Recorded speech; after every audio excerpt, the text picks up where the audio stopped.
উত্তর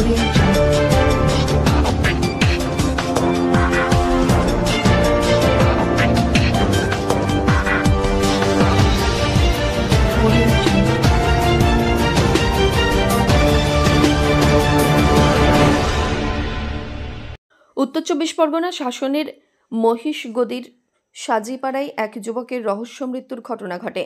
যুবকের ঝুলন্ত দেহ উদ্ধারকে ঘিরে ব্যাপক চাঞ্চল্য ছড়িয়ে পড়ে এলাকায়। পুলিশের বিরুদ্ধে ক্ষোভ দেখিয়ে উত্তেজিত জনতা পথ অবরোধ চালায়। ঘটনাটি ঘটেছে উত্তর চব্বিশ পরগনা শাসন থানার রাজারহাট খড়িবাড়ি রোডের খড়িবাড়ি চৌমাথার কাছে। জানা যায়, সাজিপাড়ার এক ভাড়া বাড়িতে আলামিন নামে এক যুবকের ঝুলন্ত মৃতদেহ উদ্ধার হয়, যা নিয়ে এলাকায় বেশ চাঞ্চল্য ছড়ায়। আলামিনকে পিটিয়ে মেরে ঝুলিয়ে দেওয়া হয়েছে, এমনটাই অভিযোগ তার পরিবারের। পরিবার সূত্রে জানা যায়, আলামিনের সঙ্গে এক মহিলার অবৈধ সম্পর্ক ছিল। বছর খানিক পরে সম্পর্কের অবনতি হয়, তাই তাকে পিটিয়ে খুন করে ঝুলিয়ে দিয়েছে ওই মহিলা, এমনটাই অভিযোগ। এ বিষয়ে পরিবারের লোকজন শাসন থানায় অভিযোগ জানাতে গেলে পুলিশ সেই অভিযোগ নিতে অস্বীকার করে, এমনও অভিযোগ তুলছেন পরিবারের লোকজন। পুলিশের পক্ষ থেকে জানানো হয়, এটি নিছকই একটি আত্মহত্যা, তবে পরিবারের লোকজন তা মানতে নারাজ। আলামিনকে খুন করা হয়েছে এমনটাই দাবি তাদের। এই অভিযোগ যে মহিলার সঙ্গে আলামিনের অবৈধ সম্পর্ক ছিল, সেই মহিলাই আলামিনকে খুন করেছে, এমনটাই অভিযোগ তুলছেন আলামিনের পরিবারের লোকজন।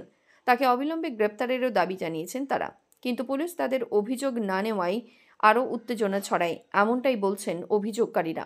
উত্তেজিত জনতা খড়িবাড়ি বাজারের কাছে রাজারহাট খড়িবাড়ি রোডে টায়ার জ্বালিয়ে মৃতদেহ সামনে রেখে পথ অবরোধ শুরু করে। ক্ষোভে ফেটে পড়ে উত্তেজিত জনতা, ক্ষোভ উগরে দেয় শাসন থানার পুলিশের বিরুদ্ধে। দীর্ঘক্ষণ অবরোধ চলার পর ঘটনাস্থলে পৌঁছায় শাসন থানার বিশাল পুলিশ বাহিনী। অবরোধ তুলতে গেলে পুলিশ জনতার খণ্ডযুদ্ধ বেঁধে যায়। অবরোধকারীদের ছত্রভঙ্গ করতে পুলিশ লাঠিচার্জ করে বলেও জানা গেছে সূত্র মারফত। তৈরি হয় বিশৃঙ্খলা।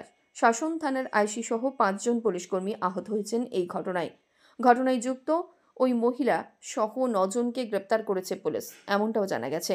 তবে এর আগে শাসন থানার পুলিশের বিরুদ্ধে একাধিক অভিযোগ রয়েছে, এমনটাই বলছেন এলাকার মানুষজন। পুলিশ জনতার খণ্ডযুদ্ধে যে বিশাল আকার ধারণ করে তা আর বলার অপেক্ষা রাখে না, এমনটাই বলছেন সেখানকার প্রত্যক্ষদর্শীরা। সেই মুহূর্তের কিছু ছবি দেখুন বিশ্ব দরবারে।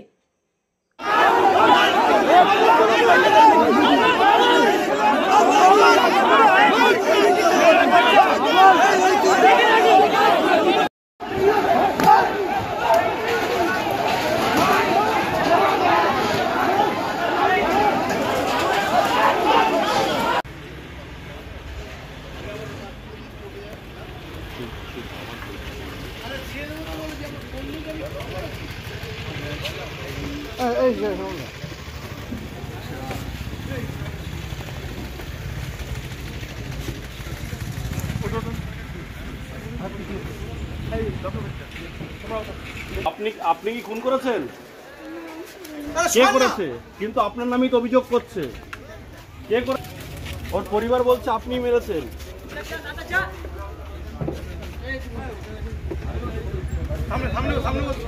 আজকে আমাদের এই যে অভিযোগ, আজকে এই যে ছেলেটাকে ওরা পিটিয়ে মেরে ফেলেছে। আমরা যখন সকালবেলা থানায় অভিযোগ জানাতে গেছি, থানায় একটাই কথা বলেছে কি যে ওরা সুসাইড করেছে।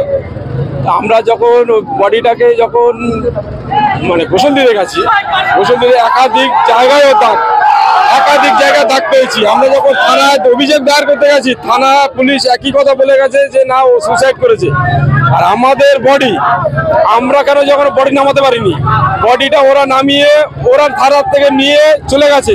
এবং যে মেয়েটার সঙ্গে থাকতো, সেই মেয়েটা থানা পর্যন্ত গেছে, ওই হসপিটাল পর্যন্ত যাওয়ার পরে ওখান থেকে থানার পুলিশ ওকে সরিয়ে দিয়ে ওরা মিথ্যে একটা কেস সাজিয়ে আমাদেরকে বলছে ওরা সুসাইড করেছে।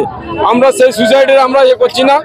আমাদের যে ছেলেটা মারা গেছে, ওই মারার দাগ আছে কি না আছে সেটা মিডিয়া ভালো করে দেখে নিয়ে ক্যামেরা ছেড়ে দিয়ে আমাদেরকে বিচার দিতে হবে। বিচার না দিলে আমরা ছাড়ব। ওই পুলিশ অফিসারকে এখানে আসতে হবে।